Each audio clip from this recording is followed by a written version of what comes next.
What's going on, guys? The Comics Kid 2099 here. Welcome to day 262 of the 365-day graphic novel review challenge. Today, I want to talk to you about Dragon Ball Volume 8. This collects chapters 85 through 96 of the original Dragon Ball manga that was published in Shonen Jump Weekly, and this series is by Akira Toriyama.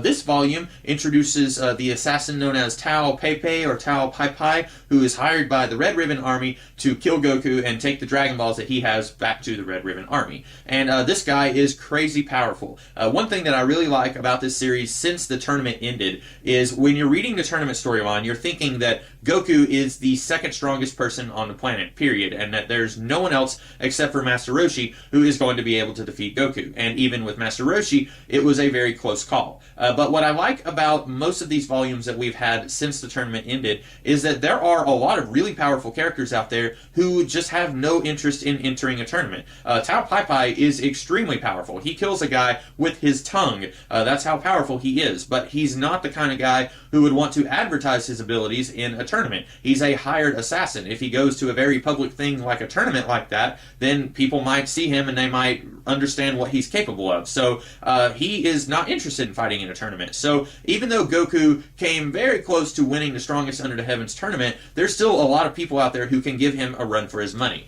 And that's good whenever you are doing an ongoing series like this. You need to have conflict, and you don't want your main character to be able to conquer any and all physical conflict in about 3 seconds. Now, Goku is coming very close to that, but the series will overcome that by just having all the other characters that he fights be even stronger than everyone he's fought before. But this series has Goku go up against Tao Pai Pai, and then he almost dies, and then there's this extremely long tower, and if he climbs the tower and meets the hermit who lives at the top and drinks the magic water, his strength will increase quite a bit. And I mentioned a couple times in these reviews that I remember some of this stuff from reading these volumes a long time ago at my library, and I didn't even remember that I remembered this stuff about the tower and the hermit who lived at the top. But as I was reading this, I was starting to think that I remembered some of it, and then there's one particular twist in this tower thing that I remembered. Actually, there's two little twists, and I remembered both of them as I was getting into it, but I didn't even remember them like a day ago. But I still remembered some of this, and then after that,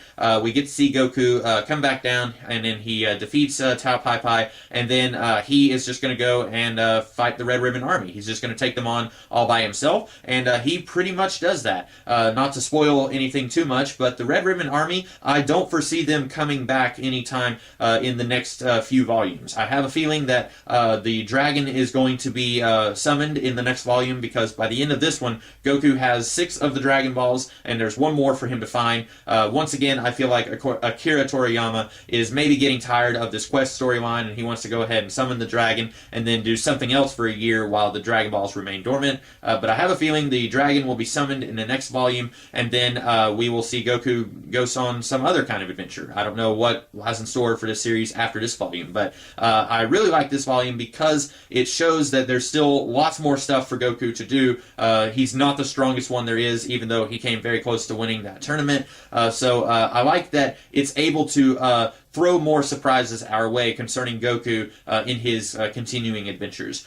So anyway, I like this volume. I'm very interested to see what comes next in this series, what kind of bad guys Akira Toriyama is going to create, because the Red Ribbon Army, they've been around for like 4 volumes, and that's a really long time for the series, because up until now, we haven't had any recurring bad guys, really. Most of the bad guys are dealt with pretty soon, or they eventually just become good guys, like Yamcha and Oolong.